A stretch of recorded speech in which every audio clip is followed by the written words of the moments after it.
2024 was a year of growth, compassion, and hope for the Little Fox Foundation. Together, we've made a significant impact on the lives of grieving families. From expanding our programs to building a strong community, we've come a long way.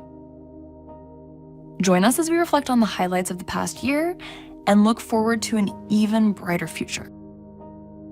This year, we experienced significant growth, doubling our board of directors to include a group of passionate individuals.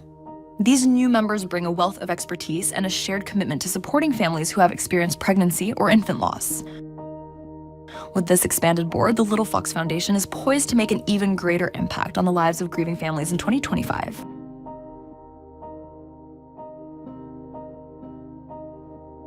One of the fun things we did this year was hold a purse bingo as a fundraiser to help support some of the programming for the foundation. The winners went home with some great prizes and everyone loved the event.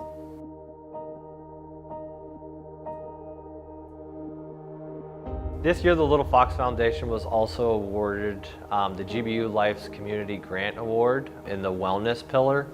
We won this by being nominated and then it was voted upon. It was a great honor. That money will definitely go a long way to helping the lost community.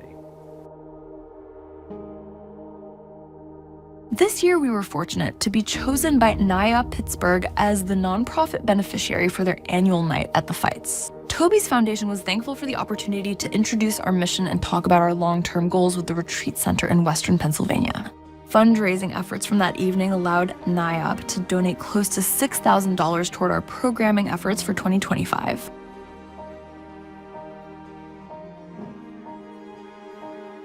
The foundation has impacted families in so many ways.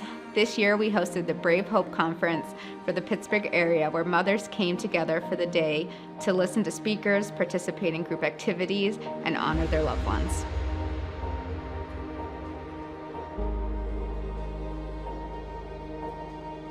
My brother Zeke was hurt, so we were at the hospital, and I was bored and I didn't really know what to do because I was just sitting there in the emergency room, and I was scared because I didn't know what was going on. And then there was one lady who had a cart of toys, and she gave me a box of toys, and that calmed me down. It took my mind off what was happening with Zeke, and it just made me feel a lot better. So when we came home from the hospital, I said, why don't we do these for everybody? And that was my wish, to get the other siblings in the hospital things to do to calm them down and get their brain off what was happening, because it just made me feel better. So I thought it would make them feel better. So there is a page on the Little Fox Foundation website that is all about My Brother's Wish, and you can either pick something out of the Amazon wish list that we have, or you can donate something, and that will go towards what we put in the boxes. Every August we have a Random Acts of Kindness campaign, and Toby's Foundation supports the local community with an amazing ice cream social in connection with Millie's Ice Cream. It has been a hit every summer, and it's a wonderful community event that brings families together.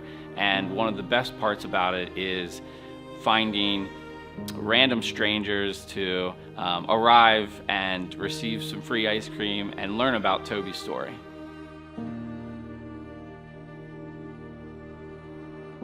From the very beginning, Toby's Foundation has been a partner with other nonprofits in the Pittsburgh community who give back to families in need. We have done this annually through our Stuff a Truck toy drive that we host every December in conjunction with Play It Forward Pittsburgh.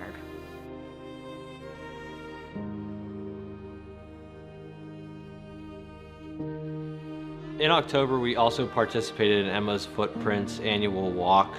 We had a booth there to help raise awareness for the foundation, and also provided families and parents the capability of signing up for one of our grief retreats.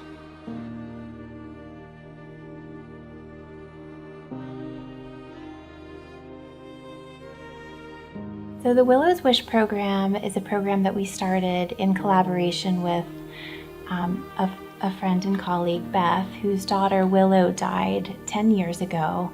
And in honor of her daughter Willow's birthday, she started this program where families can add their babies' names, their babies' birth dates, or angelversaries, their babies who have died, to the database. And then we at the Little Fox, Toby's Foundation, send birthday cards to the families leading up to the birthdays or angelversaries. And in the card will be 2 seed packets that families can plant in honor of their baby. The purple for Willow and orange for the Little Fox Foundation, and representing the baby's birthday.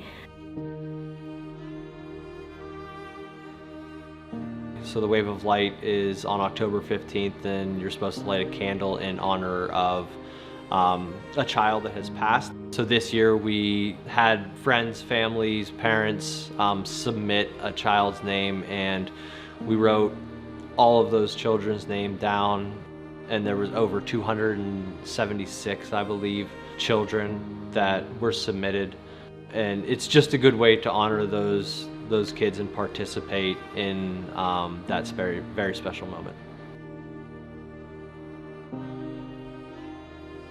During our Grief Retreat weekends, we build the programming specifically around who our guests are that are attending the retreats during that time. That means that the programming that we offer is specifically chosen. Our facilitators are chosen based on the couples or the mothers that we will have in attendance, and also our therapists, who are a huge part of making these Grief Retreat weekends so successful and impactful for the families that are attending them. These Grief Retreat weekends have programming around yoga, art therapy, meditation, journaling.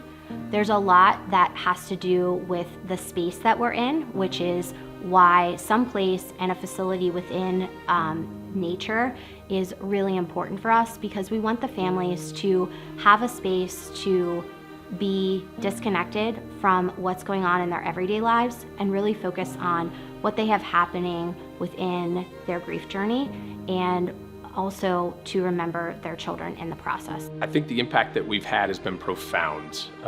The retreats have received incredible feedback, just bringing people together that have experienced that loss and have been able to join together and understand they're not alone. We've been able to reach 34 families alone in 2024. And we've been able to create a space for them to express what their needs are, either just the mothers or the parents. Being on this journey as a grief parent and a parent who has lost a baby, having a safe place with people that are in the same mindset or season that I'm in on this journey to connect with and be with. I think it's giving the safe space for families to go and grieve in a non-judgment way. This is a club that nobody wants to be a part of. There is currently a gap in treatment or, help for people that tragically lose a child. And oftentimes you just don't know where to go. You don't know what to do. So to have an organization like we have that's readily available to assist and swoop in, I think it just provides a lot of help for a missing component in the healthcare system. Something that really helps my heart and helps me continue to move forward and know that we're headed in the right direction is when I see these moms or these moms and dads that come and join us for the grief retreat weekends that we have held up until this point. I'll speak to the moms in particular, but these women have been through hell and are going through it still. Doesn't matter what kind of timeline that they're on, but 99% of them, when they come in and sit down with us for that first discussion in a grief retreat weekend, say to me and our staff, I feel like I am in a safe place, and I feel like I'm in a place where I can talk about my grief and not be judged. And I feel like I can cry or scream or yell or be silent with what I am carrying, and it will be okay, because we know that you understand and you want to help us on this journey. And I think from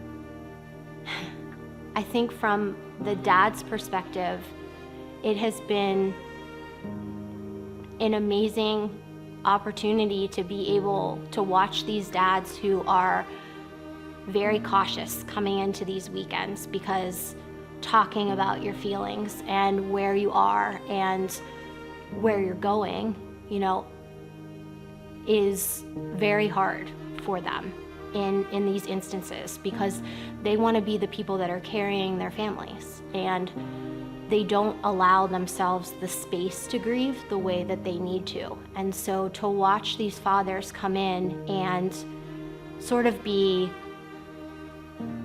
closed at the beginning of these weekends and then see them at the end of the weekend forming these bonds with other fathers who have gone through loss, and being able to talk about their children and the memories that they have, and there be no hesitation in doing that. It's just something really remarkable. And as Toby's mom, it just makes me feel like we're where we need to be, and we're making a difference in the grief community, even though I know we have more work to do.